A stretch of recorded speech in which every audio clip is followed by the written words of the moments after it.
All right, we are excited for our next interview. We were able to get an exclusive with River Bradmus from the U.S. men's ski team. Let's bring him on the screen. We're also bringing in Ryan Cedarquist. He is our sports writer at the Vale Daily as well. And guys, thanks for joining us today. It's World Cup week. All right. Well, River, let's first start out. You grew up in the valley. You're no stranger to this hill. I know you used to, do the field trips as a kid, slip the course when you were with Ski and Snowboard Club Vale, and then you foreran it in the 2015s, the World Alpine Ski Championships, and then you debuted here in 2017. So we're just glad to have you here, and we're so glad to be speaking to you here on a North American soil. Last year we sure missed it, so we're glad to have you back. Yeah, I'm thrilled to be here. Obviously, I and every other American that's racing this weekend is thrilled to be skiing back in the U.S. And it means especially much to me just because I grew up in Edwards and I'm racing on home soil. Okay, well, hey, let's let Ryan take it away with the first question. Ryan, what you got? Well, River, hi, nice to meet you. Hopefully, I'm not kicking things off with too deep of a question, but you said in the AP story that came out yesterday, your hairstyle is to remind yourself it's just a game. And we see across athletics this idea of playing with sort of a joyful purpose. So I'm just curious, what gets you to push yourself in training, navigate obstacles, disappointment, or motivate you to be the best you can be day in, day out? Or maybe a better way of saying it is, what is your why? Oh gosh. The why always changes to a degree, whether it's some race you're shooting for or some accolade you want to achieve. But for me, the longer why is becoming the best athlete, the best ski racer I can be, with the limited time I get.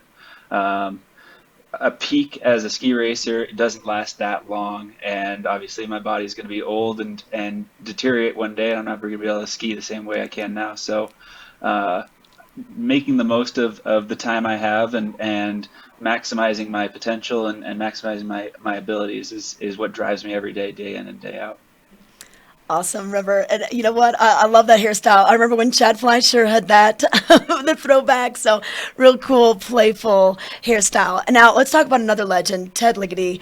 I know you've looked up to him. You even had the posters in your room growing up and everything. Two questions about him. Has he said anything to you this week? Like, have you guys conversed about coming back to American soil? And second question, I heard he's going to be doing the kind of the color commentary at Birds of Prey. Like, what would that mean to you to have an amazing showing and Ligady's calling it? I haven't talked to him yet, but I know he's around the valley, so I'm going to try to catch up with him sometime this week. Yeah, he's been a mentor to me for the last couple of years and an inspiration to me for the last many, many years. So he's a figure I've always looked up to and someone who I hope to emulate racing on home soil. He had an amazing talent there. So um, being able to ski at home, ski in front of a crowd, and also ski with him commentating, I've got that extra little bit of pressure to throw down and make a memorable run this weekend. Hey, River, something that struck my attention reading the story yesterday, too, is that you're working with a sports psychologist. And with this increased focus on mental health in sports, I was just kind of wondering if you could elaborate more on any specific mental skills, whether it's visualization, imagery, self-talk, or whatever, that have helped you on and off the slope. Yeah, so I've been taking it more seriously, working with sports psych for the last couple of years. The mental side of the game is something that I think I wasn't using to its full potential until recently. Something I work with them a lot on right now is taking a more holistic approach to the sport, realizing there are so many variables in this sport, and there's so many things that can go wrong at any given moment. It's not a sport in a bubble, and you have a minute and a half to stand in that start and perform to your absolute peak. But stuff happens. So I am trying to gain more gratification and satisfaction from what I do, from the training, from the work I put in, and the preparation, and take pride in all of those little things that I do along the way. Make sure that I'm maximizing that, so that when I show up on race day, I know I've prepared as much as I possibly can, and I sort of leave the result to fate. I hope to have those great results and the accolades that I work for, but I know that a lot of that stuff is out of my control, and I can't hang my head too low because of it. So I know that if I put the work in and repeat the stuff that I can control and put in the work, I'll have my day eventually, and I'll have my day more often than not, as long as I take it that way instead of putting the cart before the horse and think about the outcomes before the process. Well, I'll say it warms my heart that you're investing in that mental side. Someone who studied sports psychology, my professor once said, we don't just send the weak athletes to the weight room. The people using it the most are the best athletes, and it's the same with the mental strength side. And so kind of following up, what would your message be, to younger athletes, youth coaches who maybe have that doubts about or the stigmatism that's still there about sports psychology? Yeah, I mean, this sport and all sport you can't take too seriously. So first and foremost, it has to be from a place of joy and a place of fun. If you feel like you're being pushed into it, or you're banging your head against the wall and doing it for this outcome or that outcome, you're never going to make it to where you want to be, because you're going to burn out, or you're going to be too in your head about the outcomes, and not put yourself in a position to succeed on race day. So that's what comes first to me: a place of joy, a place of fun. Make sure that I still have that passion for the sport. If I have that passion, then every day the wake ups at 5 a.m. or the extra runs on the hill or the time in the gym gets so much easier, because I know what my why is, and I know what I'm doing it for, and it's because I love it. Okay.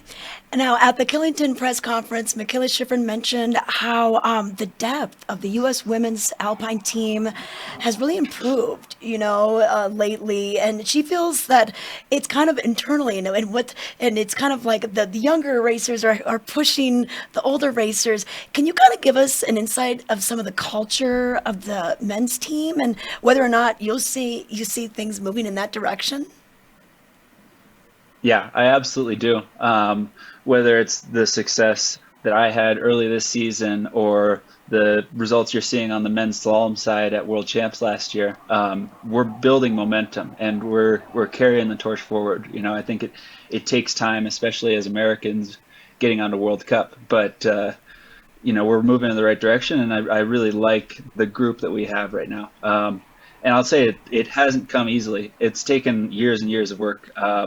And the era that I'm in, the generation I'm in, I guess, has been skiing together for a really long time, and we've sort of cultivated this culture.